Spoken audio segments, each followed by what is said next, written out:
Boa noite a todos, sejam bem-vindos ao terceiro dia do Lingo Days já. Então, para as pessoas que não conhecem esse evento, o Lingo Days são eventos online com profissionais que estão aqui para conversar sobre diversos temas, RH, diversidade, tecnologia, financeiro e entre outros. Para as pessoas que não me conhecem, eu vou me apresentar um pouco. Eu sou Lilian, eu sou Frances, e eu atuo aqui no Lingopass como Learning Community Manager.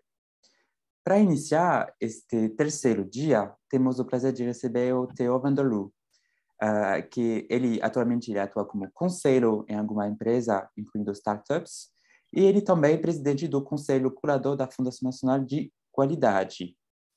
Então, antes de deixar ele se apresentar também e iniciar nosso evento sobre como promover a diversidade e inclusão nas empresas, eu quero avisar que este evento será gravado e que também vocês podem postar suas perguntas lá no chat. Vamos respondê-las ao final desta apresentação.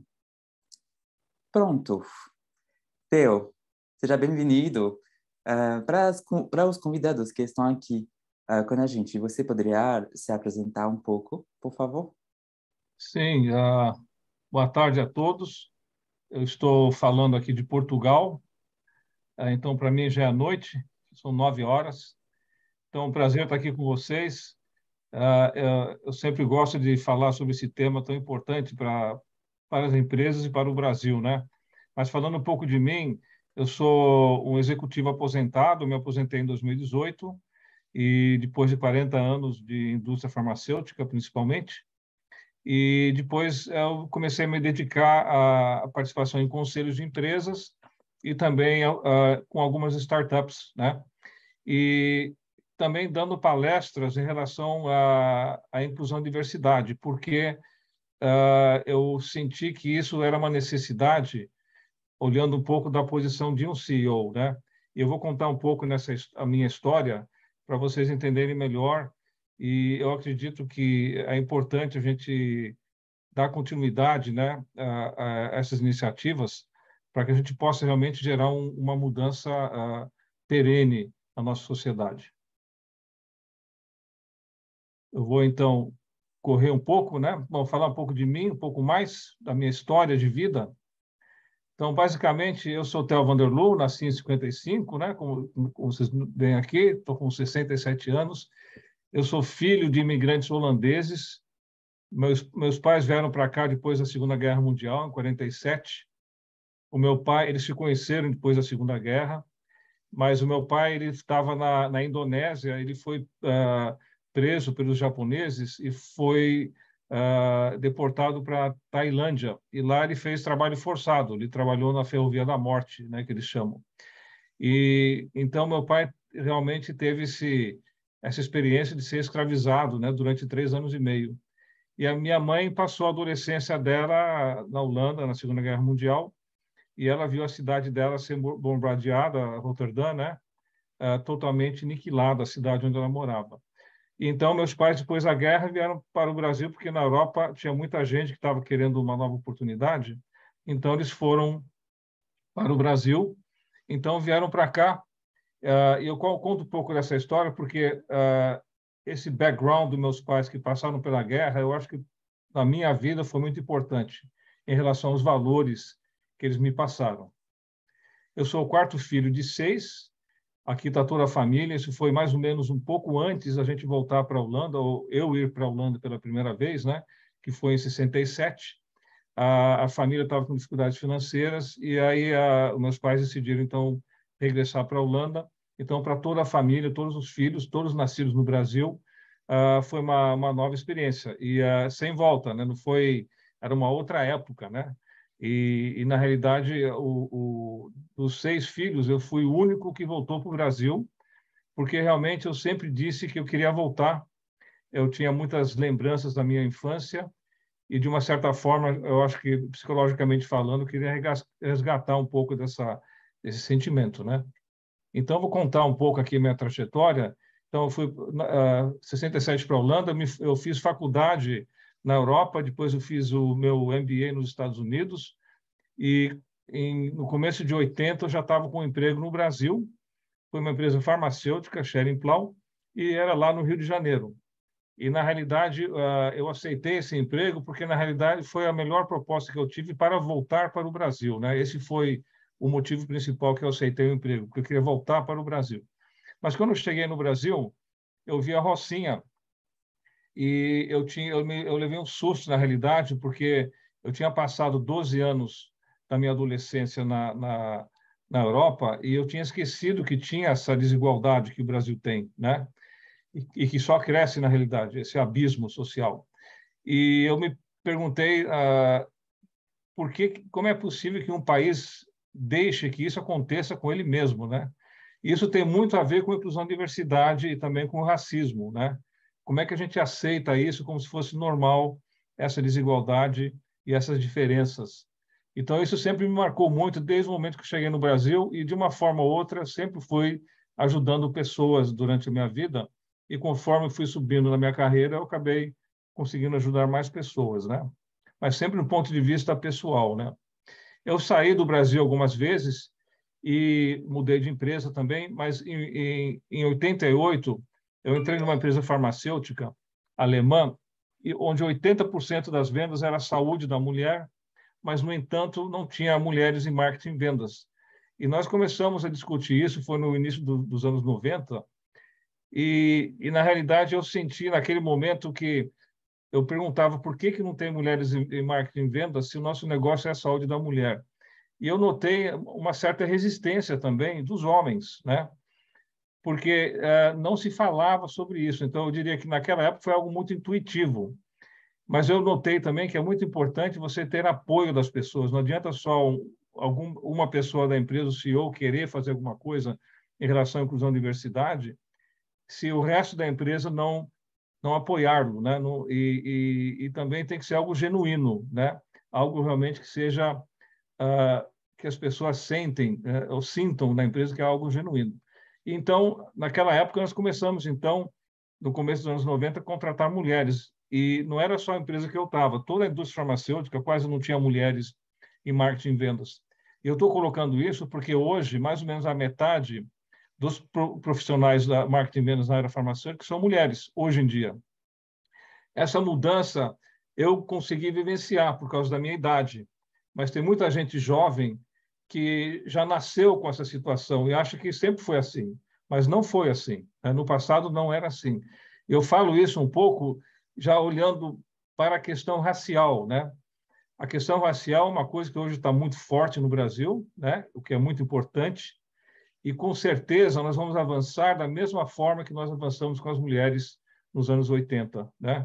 Eu não tenho dúvida sobre isso. Então, eu vou contar um pouco mais. Então, eu fui para a Alemanha, fui para o México, eu voltei para o Brasil, então, em 2002, já como gerente geral da Schering, e naquela época, então, eu comecei já a mexer um pouco com a questão racial, porque eu circulava pela empresa, eu tinha visto que tinha uma moça que trabalhava no saque, eu via ela falar com os clientes, eu achava, nossa, essa moça devia estar falando fisicamente com os clientes, presencialmente, não pelo telefone.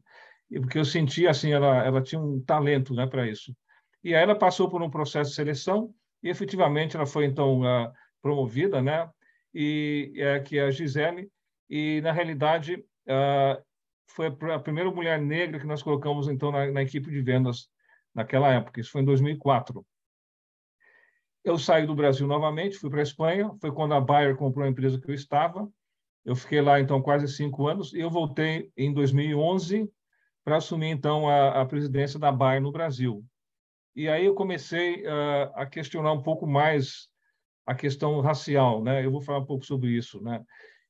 Mas em 2018 eu pendurei as chuteiras, né? Chuteiras, e hoje em dia, como eu comentei inicialmente, estou aqui em diversos conselhos, com diversas atividades. Eu estou também conectado como fundador de uma empresa que está ligada ao cannabis medicinal, que chama Nato Science. Lembrando que a diferença não é defeito, né? Nós temos a tendência de querer que tudo seja igual, mas, na realidade, a diversidade não é defeito. Você ter diferenças não é defeito. É algo importante. E o que é mais importante é a gente se colocar no lugar de escuta, é não estar julgando as pessoas, mas respeitar cada pessoa como ela é, não é? E não julgar. Eu acho que esse é um exercício muito importante. Tem muito a ver com os preconceitos. E por isso nós temos que refletir sobre os preconceitos e também os nossos comportamentos. E, obviamente, que quando a gente tem um mau comportamento, o importante é pedir desculpas também, né?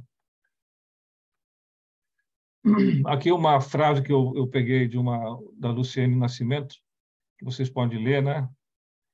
Que o racismo é o crime perfeito, que quando a vítima ela se vê então como vítima, quando ela vai se reclamar, ela mesma vira a suspeita, né?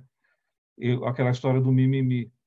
Então, realmente a questão racial, eu acho que, para mim, para o Brasil, é um dos temas mais importantes que nós temos, os desafios mais importantes que nós temos.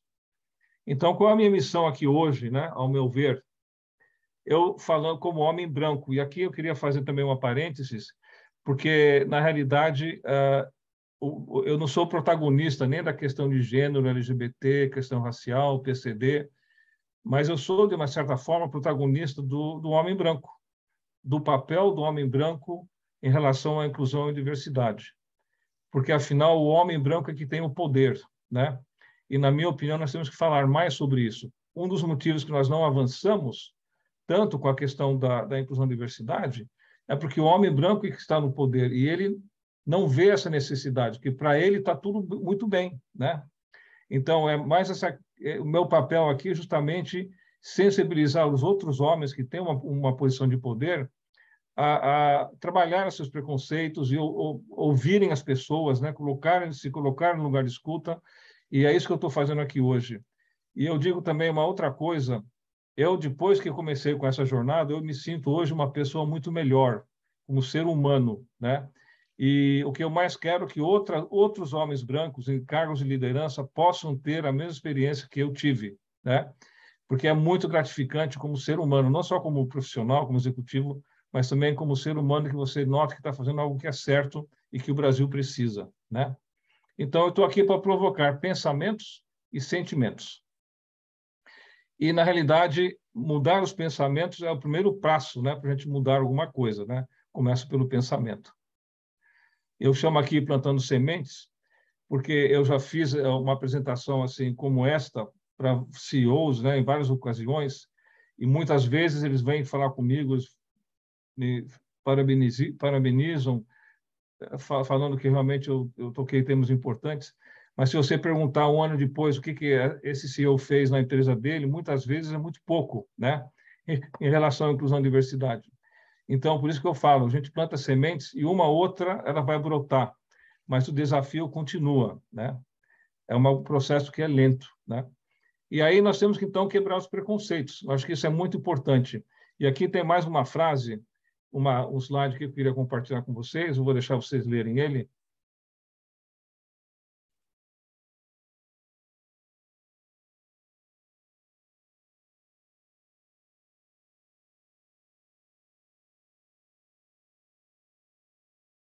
Então, esse aqui é um advogado americano, eu li alguns livros dele, ele fala de preconceito em todos os livros, e eu tirei vários trechos dos livros e coloquei num slide aqui. E, na realidade, o preconceito, acho que é um dos maiores males que existe no mundo, né, na sociedade, e também a inveja, né, ao meu ver, porque a gente não está, às vezes, consciente do que nós temos preconceito. E por isso que é importante estar atento a isso, né, vigiando um pouco o nosso comportamento e os preconceitos. Aqui, em relação à inclusão e diversidade, a gente nota que a McKinsey, que já há alguns anos atrás começou a fazer estudos, ela já provou, né, que efetivamente inclusão e diversidade pode ser uma vantagem competitiva, tem a ver com a justiça e fazer o que é certo, e até faz parte de uma estratégia de crescimento da empresa. Aqui uma empresa multinacional farmacêutica, que tem um CEO que é negro, que pede também para os CEOs se engajarem mais com a questão racial. Então, a gente vê que, fora do Brasil, já há alguns anos atrás, começou essa onda da diversidade de uma forma muito acentuada, né? Realmente com homens brancos se colocando numa posição muito firme e não falando apenas de resultado para os acionistas, mas falando também do legado que a empresa tem que deixar na sociedade, né? O impacto social, a forma que as empresas vão ajudar com o progresso dos países onde ela atua. E, na realidade, isso tem muito a ver também com inclusão e diversidade, né? Isso aí tem tudo a ver com isso, na realidade. Então, a gente vê aqui, eu vou correr aqui várias publicações globais, né, mundiais, e também aqui tokenismo, que é uma expressão que está sendo usada bastante, é quando a empresa faz de conta que ela faz inclusão e diversidade, mas na hora que você vai se aprofundar, você vê que é muita fachada, né? Ela faz campanhas publicitárias com pessoas negras, por exemplo, mas na hora que você vai ver na empresa, quase não tem pessoas negras trabalhando, né? Na área de marketing, vendas, estratégias e tudo isso. Então, isso é que a gente chama de tokenismo. E tem muitas empresas, muitas pessoas já questionando as empresas em relação a isso, né? Eles querem as evidências, mostre as evidências que vocês estão fazendo inclusão e diversidade. E outra coisa aqui também é quando as empresas, quando acontecem agressões, casos de assédio nas empresas e a empresa não faz nada, né? Ou não pede desculpas, ou não demite as pessoas que cometeram assédio. Então, tudo isso está sendo hoje cobrado pela sociedade. Isso aqui são duas publicações de Harvard, né, que eu apresentei aqui. E aqui no Brasil também já notamos uma evolução, né? A B3, IBGC e FC já se posicionando em relação à inclusão e diversidade. O SG, todo mundo fala hoje de SG, né? E eu até gostaria de fazer eu pessoalmente eu acho que é muito bom falar de ESG, mas são muitos temas diferentes, né? E na minha opinião devia ser ESG mais AR, mais antirracismo, porque o antirracismo, para mim, por si só, já é um tema à parte, que é muito importante. E a gente vê hoje nas capas de revistas, né, pessoas negras. Isso, há 10 anos atrás, quase não tinha, porque eu fiz um levantamento de antigamente, você só via pessoas brancas. Quando se falava de mulheres em liderança, você só via fotos de mulheres brancas nas capas, né? E a gente já vê que hoje tem uma mudança já muito forte, o que é muito bom, né, para a nossa sociedade. E aqui no Brasil temos várias iniciativas, tem a Fundação Dom Cabral, com o CEO Legacy, onde eu faço parte, né, desde o começo. Hoje eu sou embaixador lá, mas lá são mais de 30 CEOs que estão se engajando no legado, todos eles com cunho social, né? O Grupo Mover, que é um grupo de 50 empresas que se juntaram para fazer programas para a inclusão racial, especificamente para a questão racial, um grupo muito forte, então todas as grandes empresas. Tem o Pacto pela Equidade Racial, que é um índice que é grátis, as empresas podem se inscrever nesse pacto, fornecer os dados, e aí sai um índice, o índice de inclusão racial, e aí tem é um algoritmo que usa vários fatores, vários números da empresa para calcular esse índice. Então, se você tem cargos de liderança, pessoas negras, uma quantidade de pessoas negras, se você investe em projetos para pessoas negras, em eventos, tudo isso aí tem uma pontuação. Então, eles recebem um índice no final. E também tem a Coalizão Empresarial, que é um dos mais antigos, que também focando também na questão racial. Então, aqui nós temos, só nessa folha, 3 iniciativas em relação à questão racial, e elas não concorrem uma com a outra, elas se complementam, na realidade. E também, inclusive, escolas, né, que nem a Santa Cruz, que fez um programa que chama Santa Plural, onde eles querem também mais inclusão, eles têm programas de estágio para crianças menos privilegiadas, porque eles acham importante colaborar também com a sociedade, também que as crianças da escola tenham um relacionamento com crianças que são menos privilegiadas, que essa experiência também faz parte da educação, né? E a gente viu que saiu um estudo no ano passado, onde 65% das empresas não tinham uma estratégia para a inclusão da diversidade. Então, a grande maioria das empresas não tem nada, principalmente as menores, os familiares, né? As multinacionais, as empresas que estão na bolsa já estão fazendo bastante coisa. Mas a gente vê aqui, inclusive nesse estudo da Exame, ou é Você SA, não me lembro. Você RH, desculpa. Sim, nesse estudo saiu a questão racial como o tema mais importante, mas também pessoas com deficiência, equidade de gênero, toda a diversidade aí presente nessa pesquisa, mas ainda com muito espaço para melhorar, né? E aí, aqui também tem um ponto importante, porque quando a gente fala de inclusão e diversidade, quando você fala para o consumidor, obviamente que a empresa tem muito interesse em fazer bem o trabalho, porque é a opinião pública, é a mídia social, os consumidores que ela tem são muitas vezes pessoas negras ou mulheres, mães, né? E, então, ela tem que ficar bem com esse público. Mas temos também as empresas B2B, que muitas vezes acham que não devem fazer nada em relação à inclusão e diversidade, porque elas não aparecem na mídia, né? Mas, na realidade, o que acontece hoje é que os clientes irão cobrar, né? Já tem hoje, a própria Gerdau já está fazendo isso, a Bayer já fazia isso também. Elas estão cobrando as evidências das empresas em relação à inclusão e diversidade, ou seja, o fornecedor que fornece alumínio, a empresa vai querer saber, escuta, eu quero saber o que você faz em relação à inclusão e diversidade. A empresa de fragrâncias, por exemplo, a Samrise, ela faz muita coisa em relação à inclusão e diversidade. Ela tem muita coisa para mostrar para os seus clientes. E essa é uma tendência que está acontecendo, que é muito importante. Então, por que praticar a inclusão e diversidade na sua empresa? Por quê? Eu já coloquei vários motivos aqui. Acho que tem vários, assim, justo, o correto a ser feito, a empresa mais competitiva, vai melhorar os resultados, com certeza. O único risco que a inclusão e diversidade oferece para as empresas, o único risco, na minha opinião, é se você não fizer nada em relação a isso. Aí você está correndo um risco, porque a concorrência vai ficar na frente, né? Vai atrair os talentos. Tem a expectativa da sociedade, né? Que essa pressão que é muito saudável, pressão dos acionistas, que já acontece fora do Brasil, que já estão querendo saber. E também, não se esqueçam, internamente a empresa. Os empregados também querem ter orgulho da empresa onde eles trabalham. Eles querem ver a empresa mais justa, mais correta e mais inclusiva, né? E lembrando que tem a mídia social, né?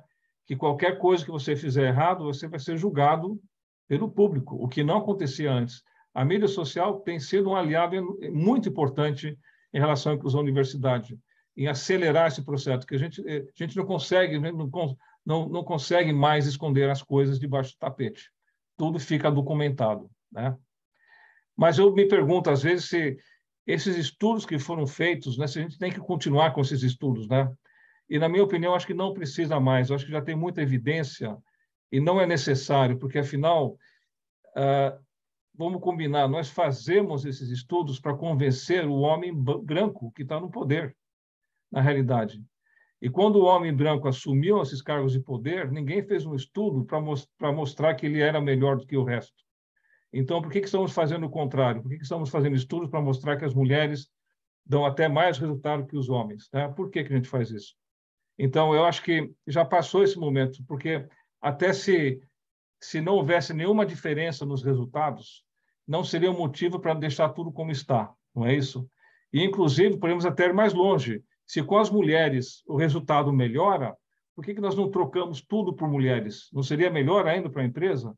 Então, por isso, esses estudos, para mim, já é o suficiente. Nós temos que focar agora de como avançar, de sair da intenção para a ação, né? E, para mim, o motivo principal que a inclusão e diversidade funciona é que tem uma maior oferta de talentos.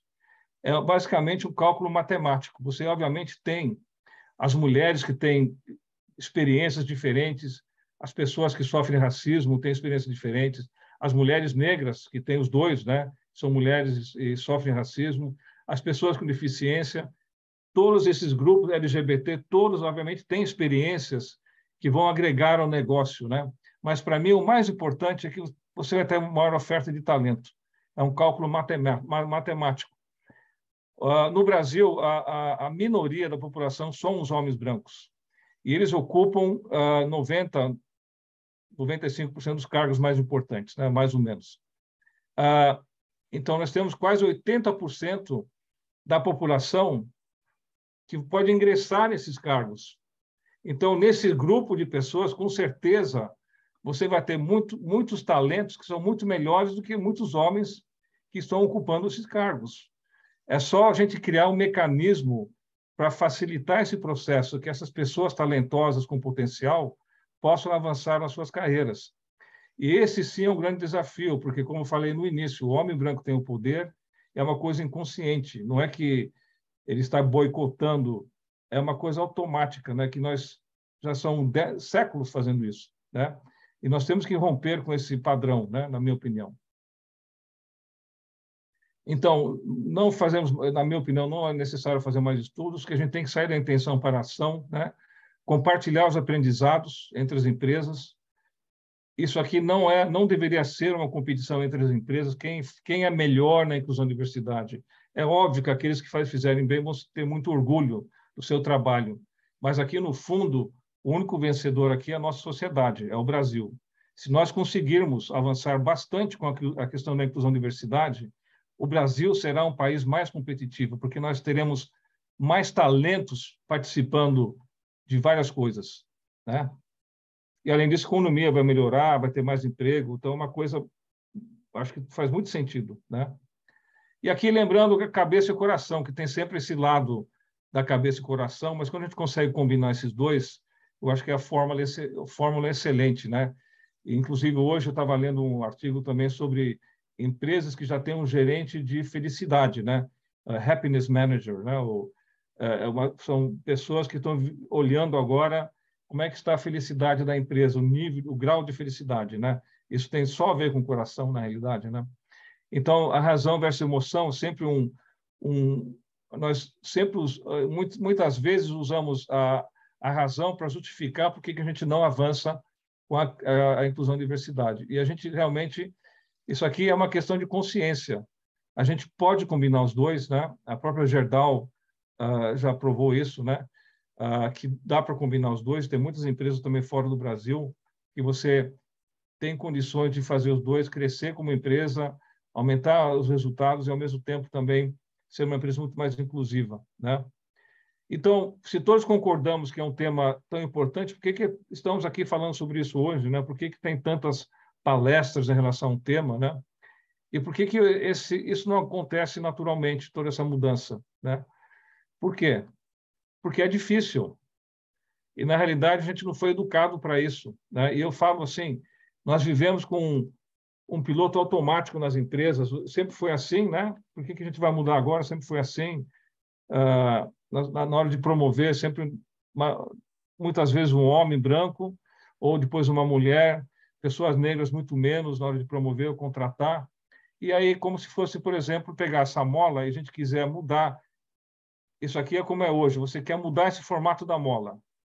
Então, não adianta a gente só fazer um evento e falar sobre isso algumas vezes por ano na empresa, porque na hora que você soltar essa mola, ela vai voltar à posição anterior. E é por isso que a gente não avança com a questão da inclusão e diversidade. Todos nós queremos mudar essa mola, mas ninguém tem paciência para segurar ela o tempo suficiente para que ela efetivamente mude de formato, né? Então, acho que essa consciência é muito importante. Então, qual é o seu papel nessa jornada? Se você tem um cargo de gestão, de liderança, você contrata e promove pessoas, né? O que você quer nessa jornada? Você quer sair na foto, fazer um selfie durante um evento? Ou você quer ajudar a fazer o filme? Porque fazer o filme dá muito mais trabalho. Mas eu posso dizer de experiência que é uma coisa muito mais gratificante e vai ser muito mais perene para a empresa. Então, o que não é a inclusão e diversidade é o homem branco, contra o resto, né? Obviamente que aqui a gente está sair da intenção juntos para a gente avançar com o tema. Mas, no entanto, aquilo que eu falei já algumas vezes, nós, homens brancos, temos que repensar o nosso papel e fazer um reset mental, né? E, mais uma vez, quando eu fiz a faculdade, esse tema não era discutido, né? Se em 79, quando eu fiz a faculdade, se, por exemplo, eu abordasse esse tema, as pessoas iam achar que eu era louco, né? Que eu era muito soft de pensar nessas coisas de diversidade e tal. Então, eu acho que houve uma evolução e a gente tem que realmente cristalizar, fazer com que realmente se mude de uma forma mais rápida, né? E que a consciência dos homens brancos seja mais forte, mais presente. Então, aqui, falando um pouco mais assim, nós temos que, então, desconstruir vários hábitos, né? Porque a gente tem que estar ciente disso e também criar novos hábitos, como falei lá no caso da mola, né? Isso significa também fazer coisas diferentes, porque não adianta você seguir fazendo tudo igual, simplesmente com o desejo, fazendo reuniões na empresa, com o desejo de ter mais inclusão e diversidade na empresa. Isso não é suficiente, né? Então, eu vou citar aqui o exemplo, né, da Arábia Saudita, que estava procurando maquinistas, aqui está comboios, né, para os trens, né? E eram 30 vagas. Eles atraíram 28 mil candidatas, e era só para mulheres. Homens não poderiam se inscrever, né? Muita gente teria dito, oh, mas isso aí é discriminação contra o homem. Mas, obviamente, que não, porque na Arábia Saudita isso aqui já foi uma mudança de direção, você ter mulheres, em primeiro lugar, sem burca, né? E as mulheres participando do mercado onde normalmente eram os homens que trabalhavam. E aqui no Brasil também, né? Você tem a Magazine Luiza, né? Que fez aquele programa de trainees negros, né? E também a própria Bayer, que fez esse programa depois que eu saí, na realidade.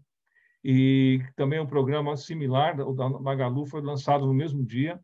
E lá, com 19 vagas, houveram 25 mil inscritos, e 84% eram mulheres, e tinha também LGBT e tudo. Quer dizer, você acaba atraindo toda a diversidade, não só as pessoas negras. Tudo que tem a ver com diversidade, você acaba atraindo com esse programa de trainees. E é importante fazer alguma coisa diferente, porque a Bayer e a Magalu tiraram apenas um filtro, que foi um candidato branco.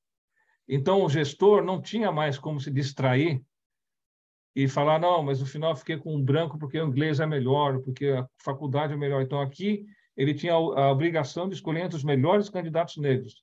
Isso fez toda a diferença. Até porque, muitas vezes, um candidato negro nem se inscreve numa vaga porque ele já acha que não tem chance de chegar até o fim. Então, quando você tem um programa assim específico para pessoas negras, por exemplo, eles se animam mais em colocar em seu currículo, né? Esse é um outro motivo também. E aqui a Ambev, Visa, várias empresas hoje já fazendo programas fantásticos, de vários tipos de programas, não só para empregados, mas também para fornecedores, enfim, uma coisa muito ampla, né?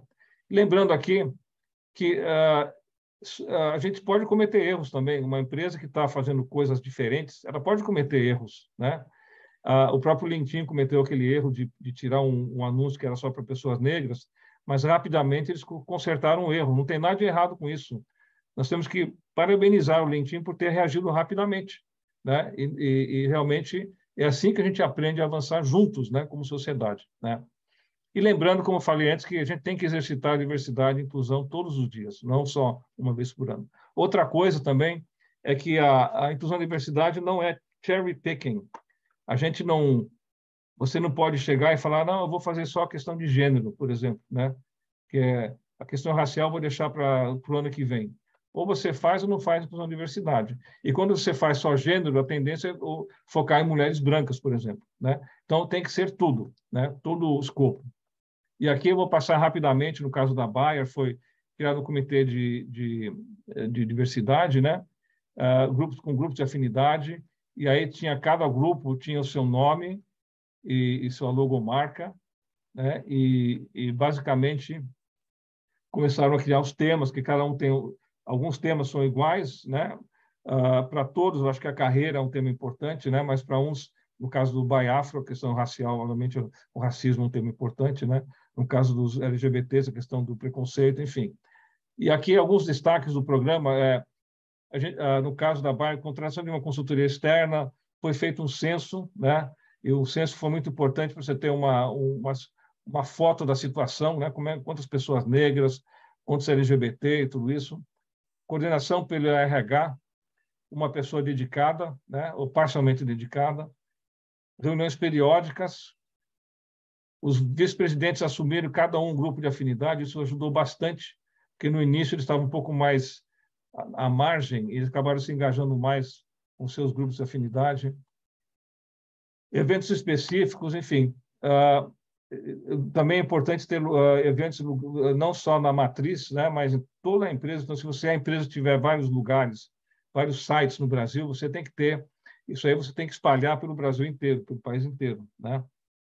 E também, por exemplo, programas estagiários e trainees, como falei antes, usar o e-social, né? O censo ajuda bastante, mas o e-social oferece muitas informações também. Por exemplo, a questão racial, você consegue tirar bastante informação, né? Aqui está um exemplo. Se a empresa fizer bem o e-social, a pessoa se identifica com a cor da pele e você poderia, teoricamente, isso aqui é hipotético, tá? Esse gráfico, você consegue alocar as pessoas negras por cargo, né? Inclusive por área da empresa, se é marketing, vendas, fábrica. Aqui é por cargo, nesse exemplo. Então, por exemplo, coordenadores aqui são 12% negros, né? Você vê que aprendizes são 30%, né? Nesse exemplo hipotético. Então, você consegue ver como é que está a sua empresa, como é que ela vai evoluir também nos próximos anos, né? Então, alguns aprendizados com inclusão e diversidade que tem que ser genuíno, né? Porque senão as pessoas vão notar, os empregados. O seu comitê executivo, a alta liderança tem que estar comprometido, não só apenas interessado, mas comprometido com a questão, né? Ter metas vinculadas ao bônus, muito importante. E aqui não tem uma receita, para nada disso uma receita perfeita. Acho que cada empresa pode fazer do seu jeito, né? Mas o importante é fazer, né? Então, você pode começar com metas bem simples, depois você vai evoluindo com as suas metas, né? Não é um tema só de RH, né? Como eu já falei, o CEO está diretamente ligado, mas o RH tem que dar o exemplo, tem que ter diversidade na equipe de RH. A comunicação corporativa é muito importante, para dentro da empresa e para fora, né? Como eu falei, o censo é importante, o comitê de diversidade eu recomendo, dependendo do tamanho da empresa, tá? Mas também não tem uma receita perfeita para isso. Conversar com as pessoas, eu diria, se eu tivesse que dar uma dica para qualquer gestor, a primeira dica que eu daria, se você tiver insegurança e não sabe bem como fazer, converse com as pessoas. Se você não sabe como avançar com a questão das mulheres, a questão racial, converse com uma pessoa negra. Pergunte para ela o que tem que, né, como é, o que tem que fazer. E você vai ver que a gente vai ter uma experiência fantástica, né?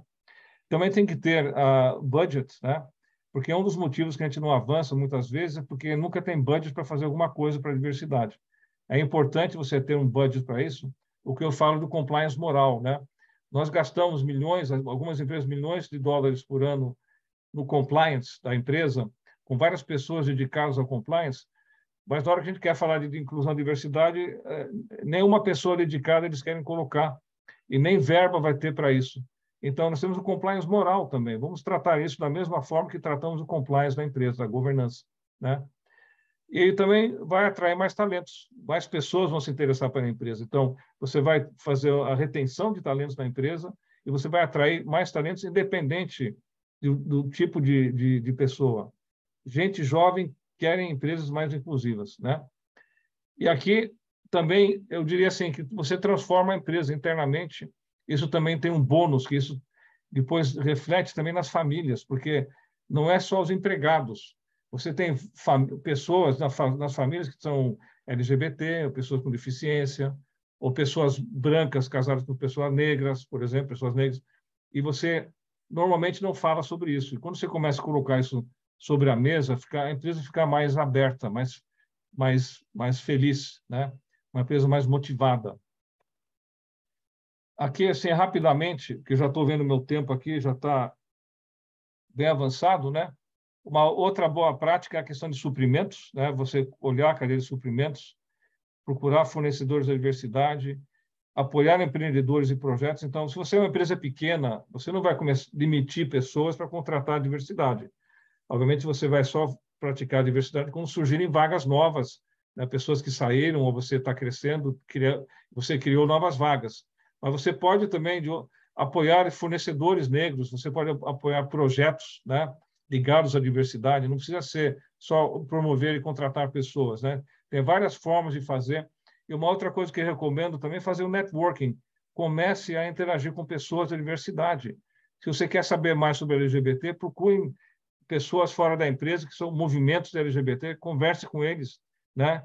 Se você não sabe como lidar com pessoas trans, converse com uma pessoa, um trans, vai, converse, troque ideias, fale das suas inseguranças. Essa é a única forma que você tem para você se livrar um pouco dos preconceitos, né? E dos medos também, né? E aqui, rapidamente, a questão racial, eu vou correr agora muito rápido, né?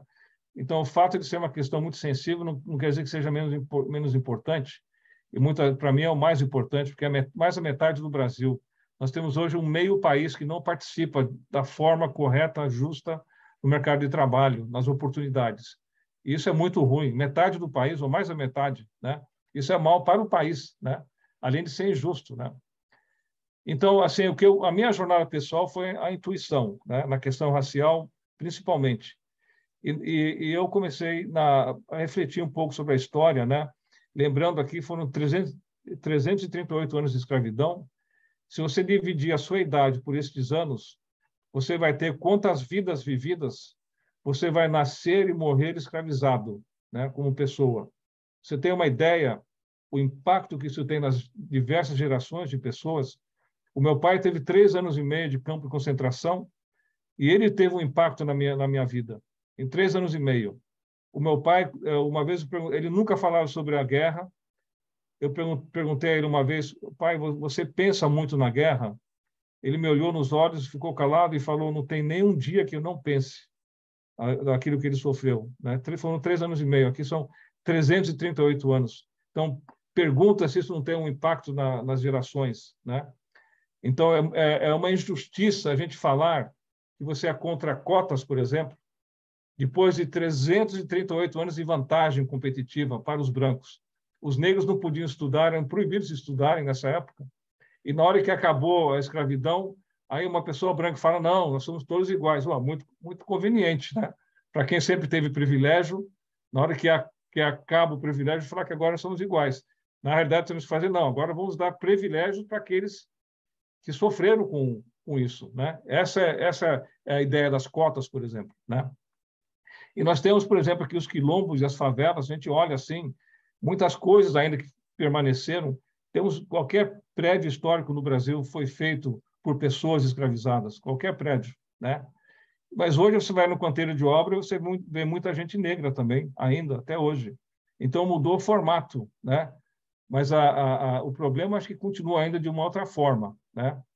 E também você vê aqui essa desigualdade, que tem, obviamente, muito a ver com educação, inclusão social, mas aqui eu queria também, a gente pode focar na desigualdade, mas eu queria focar também que as favelas estão repletas de gente talentosa, que querem apenas oportunidades para mostrar o talento. E também elas buscam reconhecimento, não querem favores, querem reconhecimentos. É muito simples, na realidade, é muito simples. Então, aqui, em relação ao lugar de escuta, então, na questão racial, eu fui falar com a Gisele, que foi aquela pessoa que a gente colocou na equipe de vendas em 2004, né? E eu não sabia bem como avançar, e eu fui falar com ela e o Emerson, que é uma pessoa que ela indicou, ele é o gerente nacional de vendas hoje, e eu perguntei o que eu faço. Eles falaram, Theo, isso foi em 2015, né? Naquela época não se falava tanto nas empresas sobre isso. Eles falaram, Theo, se você abordar o tema, nós vamos te apoiar, mas a gente não vai abordar o tema por nossa conta. Porque se a gente começar a falar de racismo aqui na empresa, as pessoas vão achar que a gente está reclamando da empresa, e não é o caso. Então, mas se você, como CEO, você... Opa!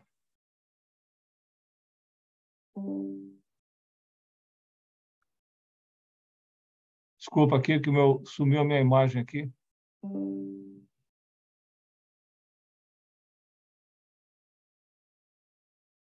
Pronto. Mas se você, como CEO, você abordar esse tema, a gente vai apoiar você. Foi assim que aconteceu. E outra coisa que eles falaram para mim, que eles não queriam nenhum favor.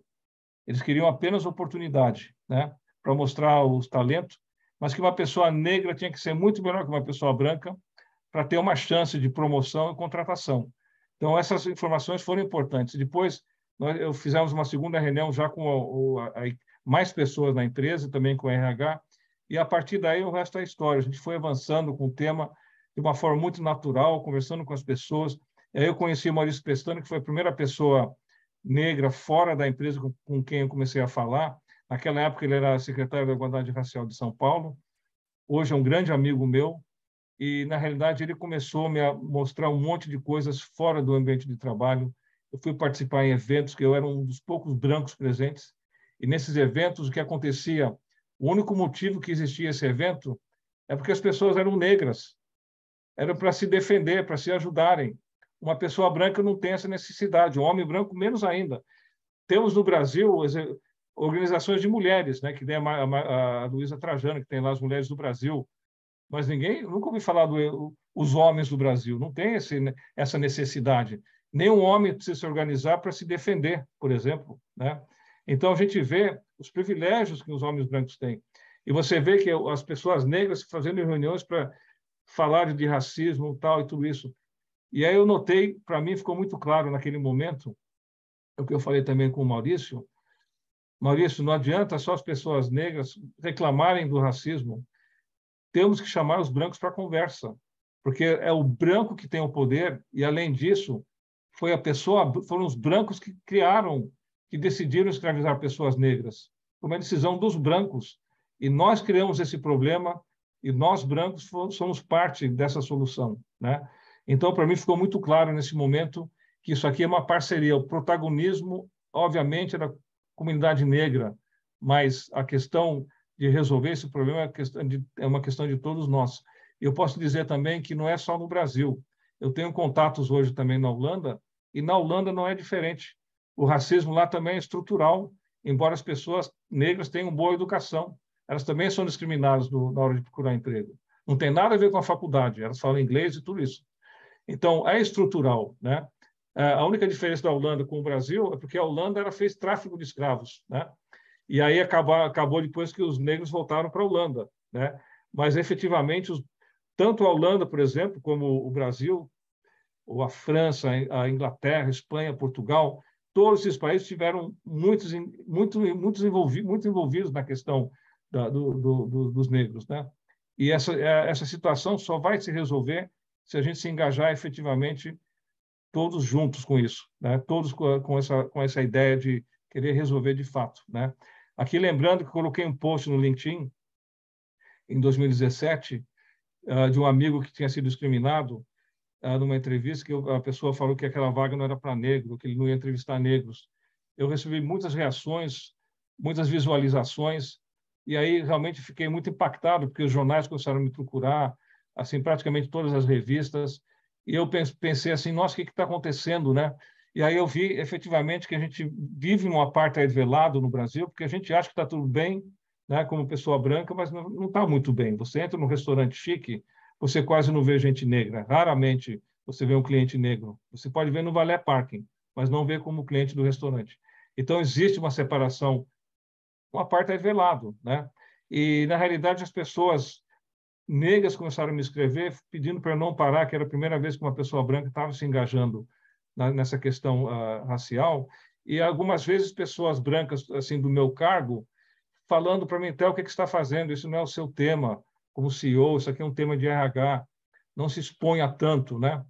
E aí eu vi realmente, assim, eu achei, nossa, que interessante essa realidade, né? Então, eu efetivamente vi que eu tinha um papel importante e também mulheres negras me escrevendo, falando da questão de assédio, enfim. Eu vi que a questão era muito pior que eu tinha imaginado, né? E nós temos aqui no Brasil, nos elevadores sociais dos prédios, essa placa que fala que é proibido discriminar. Bom, se você já tem uma placa destas, é porque acontece, né? Então, você pode falar, então, que efetivamente é estrutural o racismo, né? Eu não conheço nenhum país que tenha essa placa, só o Brasil, né? E você tem o Lázaro Ramos, no livro dele, que ele fala que o negro brasileiro ele vive com o fantasma o dia todo, que ele nunca sabe quando vai ser discriminado, qual o momento do dia que ele vai sofrer uma microagressão pelo fato de ser negro, né? A Lilia Schwartz, que é uma antropóloga e historiadora, ela fala que o racismo é um impedimento para o desenvolvimento econômico do Brasil. Eu concordo totalmente, né? A gente poderia ter ido muito mais longe como país se a gente tivesse resolvido isso antes.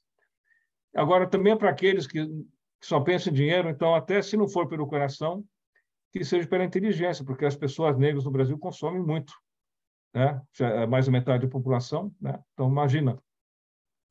Agora, assim, a gente pode imaginar a história da África sem o Brasil, mas não a história do Brasil sem a África. Todos nós temos um pouco da África pela cultura brasileira. Então, aqui no Brasil, a gente vê, eu vou correr um pouco, a gente vê várias atividades no Brasil onde nós aceitamos pessoas negras como se fosse algo natural, algo, né, normal. Você tem faxineiro negro, porteiro negro, tudo isso é normal. Agora, existem profissões que nós não estamos acostumados, você ver pessoas negras. E por que é assim? Porque é estrutural. É estrutural no nosso país. Porque na África, todos esses cargos que estão aqui em laranja, todos os cargos são ocupados por pessoas negras. Então, não tem nada a ver com a cor da pele. É uma estrutura que nós temos no Brasil que não permite que as pessoas negras tenham acesso a esses cargos importantes. né? Lembrando que foi um juiz negro que começou a mexer com a questão da corrupção no Brasil, né? E também uma jornada de um afro-brasileiro, só para a gente se colocar um pouco no lugar dele, ele tem que se autodefinir contra o racismo, blindar os filhos contra o racismo, se engajar nas atividades, né, contra o racismo, networking, eventos, ajudar os outros negros que não podem ser ajudados, pessoas mais simples, muitas vezes. E, além disso, tem que ser melhor que uma pessoa branca para ter uma oportunidade de carreira. Então, você imagina uma agenda, né? Que é difícil concorrer assim, né? Desse jeito. E aí a gente começa com a meritocracia, vou correr um pouco mais, né? Então, quando a gente fala de meritocracia, que muitas vezes é usado como explicação, né? Nós temos que ter consciência que muitas vezes usamos a razão para justificar aquilo que não é justo. A gente tem uma historinha na cabeça que a gente repete, a gente ouviu alguém falar e acaba repetindo, né? Por exemplo, eu não sou racista, é uma questão social, né? Eu não tenho nada a ver com isso, né? Qualidade de educação, né? Não tem candidato. Se tivesse candidato, eu até contratava, né? Porque eu não sou racista, né? Faltas competências, a pessoa não fala inglês, né? Aí eu pergunto, todo mundo na empresa que deveria falar inglês, fala inglês mesmo? Já aplicamos um teste em todas as pessoas que deveriam falar inglês para ver se eles falam inglês? E por que apenas para os negros a gente aplica essa regra tão rígida? E a pessoa mais usada é sou meritocrata, né? Então, com isso, eu não sou racista, sou meritocrata. E aí a gente vê aqui a meritocracia, como é que ela funciona um pouco na nossa sociedade, né? Assim, a gente coloca muitas barreiras. Então, aqui não é uma questão de nivelar por baixo ou abaixar a régua. Aqui, efetivamente, temos que eliminar as barreiras que nós colocamos para manter o status quo, né? Basicamente é isso. E tem também um professor americano de Harvard, que é Michael Sandel, que eu recomendo vocês olharem no YouTube, né? Que ele explica também que é uma tirania essa questão do mérito, né? Que o mérito só funciona quando tudo é igual para todos, que seria na Holanda, onde a educação é igual para todos, mas mesmo assim tem o racismo, né? Eu vou correr um pouco aqui agora. Tem o Cortella, que fala isso aí também no YouTube. O próprio Fred Trajano também falou, que é o programa da Magalu. Então, essa moça do lado esquerdo, ela vai ter mérito na vida dela, e a moça do lado direito, eu tirei essa foto da internet no Dia da Criança, para ela faltará oportunidade, né? É assim que a gente vive no Brasil, e a gente acha que está tudo bem, né? Que a vida é difícil, a vida é assim mesmo. Então, aqui algumas boas práticas para a questão racial, né? Treinar os gestores, conversar sobre o tema, treinar e promover funcionários negros, né? Porque tem muitas pessoas negras que ficam na empresa durante anos no mesmo cargo. Isso não é bom, isso não é correto, né? Procurar candidatos negros proativamente quando tem uma vaga, dar mais tempo para preencher essa vaga, né? Até você achar candidatos. Aumentar o número de estagiários negros, que eu já coloquei aqui também. Incluir negros nas campanhas publicitárias e institucionais da empresa. Parece uma coisa simples, mas muitas empresas esquecem. Se deixar no piloto automático, lembra da mola. A empresa continua fazendo o que ela fazia antes. Você vai na intranet, só vê gente branca, por exemplo. Cada vez menos, né? O Brasil tem muitos talentos aqui. É o Gilson de Paraisópolis, o presidente do G10. Hoje posso falar que ele é um amigo meu, né? Eu acabei, assim, eu ficava longe de Paraisópolis. Hoje eu vou lá várias vezes, porque para mim é uma coisa que me faz sentir bem estar lá com as pessoas e ver a quantidade de gente talentosa que tem lá em Paraisópolis, né? Aqui, ó, várias pessoas que eu conheci no decorrer dos anos. Eu peço desculpas para aqueles que eu não coloquei aqui, porque eu teria que encher várias páginas, né? E, na realidade, alguns anos atrás, eu acho que no LinkedIn eu quase não tinha nenhuma conexão com pessoas negras. Hoje eu estou cheio. Qualquer um pode ver lá que está cheio. Assim, tem um monte aqui. Várias empresas de consultoria, tem até toda hora aparece uma nova. Também peço desculpas se eu tenho deixado alguma empresa fora, mas tem muitas empresas que podem ajudar com isso, né? Obviamente que é muito melhor uma empresa que tem uma pessoa negra falar da questão racial do que um homem branco está falando sobre isso. Então, você tem consultorias específicas, pessoas especializadas na questão LGBT, e tem também aqueles que fazem de tudo, que tem uma estrutura maior, né? Mas eu recomendo pensar em consultorias, porque isso ajuda bastante. A boa notícia é que quem ninguém nasce racista, né? Então, eu tenho muita confiança que nas próximas gerações, através da educação e dessas discussões que estamos tendo hoje, a gente vai educar os nossos filhos de uma forma mais inclusiva e a gente vai poder realmente dar um grande avanço na questão racial aqui no Brasil. E aí, lembrando que cada um pode fazer sua parte hoje. Cada um de nós pode começar hoje, por exemplo, conversando com uma pessoa negra, né? Ou ajudando uma pessoa. Se você tem uma pessoa que está com dificuldade em pagar a escola do filho, uma pessoa negra, você talvez ajudar, mas se não puder, você pode juntar um grupo de pessoas para ajudar essa pessoa, né? Então, todos nós podemos fazer uma diferença na vida de alguma pessoa a partir de hoje, né? Não precisa esperar a empresa fazer alguma coisa. Então, basicamente é isso, pessoal. Eu queria parar por aqui, porque eu já estourei o tempo, né? Fiquei 1 hora falando, né, Lilian? Eu vou parar por aqui. Então, pessoal, vocês podem me encontrar no LinkedIn também, tá? E podemos continuar a conversa por lá. Vou sair aqui da apresentação. Não, obrigado, Theo. Acho que vamos dar alguns minutos só para ver pelo menos algumas perguntas, mas já primeiro, muito obrigado por ter compartilhado a sua experiência e esta apresentação.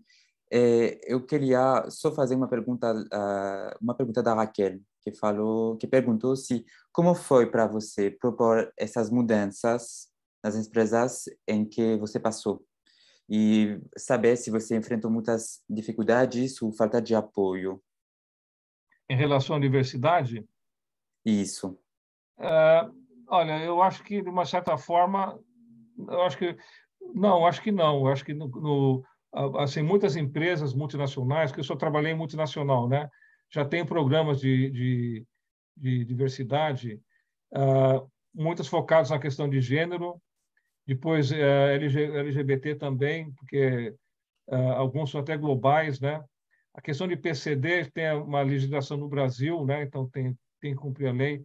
Eu diria que a questão racial, sim. Aí eu enfrentei alguns desafios, porque de realmente bater na tecla. A gente tem que insistir muito no começo para romper a inércia, né? Para que as pessoas se realizem, não, efetivamente, eu posso fazer alguma coisa. E a gente tinha, então, gerentes que efetivamente esperavam, eles tinham uma vaga, esperavam uma pessoa, achar um candidato negro para preencher aquela vaga, por exemplo, né? Então, isso eu acho que acabava acontecendo, mas eu nunca senti grandes barreiras, não, isso não. Para ser justo, o que eu tive que fazer muito é persuasão, bater na tecla, ser meio chato, eu acho que aparecer até meio ingênuo, né? Talvez para alguns, né? Mas faz parte. Eu acho que a gente, quando está... coragem, tem que ter coragem. A gente tem que ter coragem não para fazer o que é certo, porque a gente, quando tem certeza que está fazendo certo, a coragem aparece mesmo, mas é mais quando você está sozinho ainda, no começo. Você é a única pessoa na empresa, né? Mas aí, eu acho que a questão racial, eu diria que foi o maior desafio que eu tive, mas hoje já é tudo história. Eu acho que muitas empresas já estão fazendo coisas, né, em relação à questão racial. Ótimo. Eu estou vendo muitos amigos aqui. Bom, que bom. É. Theo, eu gostaria de finalizar com uma pergunta da Bianca. Ela perguntou, então, eu trabalho em uma farmacêutica americana que vem evoluindo nas questões que D&I, não sei o que significa esse siglo, mas ainda existem grandes... Inclusão. Ah, tá, Diversidade e então é inclusão. isso, é o que eu estava pensando. É. Mas ainda existem grandes desafios, principalmente com a questão racial, como você falou também. O inglês é sempre uma barreira muito grande para a contratação ou promoção, para cargos de liderança. Alguma estratégia para reverter esta situação? Olha, eu diria assim, é verdade, né, nos farmacêuticos é um desafio, até na equipe de vendas também, marketing, poucas pessoas negras, e eu diria assim, as pessoas abordarem o tema perante a alta gestão da empresa e cobrarem dos gestores essa atitude de fazer mais inclusão racial. E eu tenho palestrado também, como eu venho do setor farmacêutico, né, eu já palestrei para várias empresas farmacêuticas, mas é um desafio grande, viu? inclusive até na classe médica. Eu não sei o que a Bianca faz na empresa que ela trabalha, mas hoje no Brasil a gente vê poucos médicos negros, né? E eles sofrem microagressões todos os dias, porque todo dia os pacientes acham que eles são enfermeiros ou enfermeiras. E tem pacientes, hoje em dia, que se recusam a serem tratados por um médico negro. Isso acontece hoje, no Brasil. Então, temos muito que fazer na área da saúde em relação à questão racial. Mas Sim. nas empresas, eu sinto um pouco o meu feeling, é que a indústria farmacêutica poderia fazer bastante coisa, porque poderia fazer mais, vamos dizer assim, né, em relação a isso. Isso com certeza. E o Sim. caminho seria os empregados cobrarem isso da alta gestão da empresa. Sim, com certeza. Bom, gente, acho que vamos finalizar essa palestra do Theo aqui. Bom, tenho uma boa notícia. Ainda tem mais sobre diversidade e inclusão hoje. Na nossa próxima palestra, vamos falar sobre afroempreendedorismo com o Marcelo Arruda, que acho que está aqui com a gente. O link está lá, o link está lá no chat, então vocês estão bem-vindos a participar também e conversar e discutir sobre esse tema muito relevante. De novo, Theo, muito obrigado pela sua participação. Foi muito interessante e eu agradeço realmente de falar sobre esse assunto que deveria ser mais ouvido na nossa sociedade agora. O Marcelo é um grande amigo meu. Marcelo, roubei o seu tempo, né? Você me desculpa. Mas o Marcelo... O grande problema é falar depois de você. Você falou tudo. Agora eu só fiz só dar boa noite e agradecer a aula. Marcelo, você é uma inspiração. Você tem muito que contar aí. Até depois, então, pessoal. Isso. Muito obrigado de novo para todo mundo. Muito obrigada, tia. Prazer. Até logo. Até logo.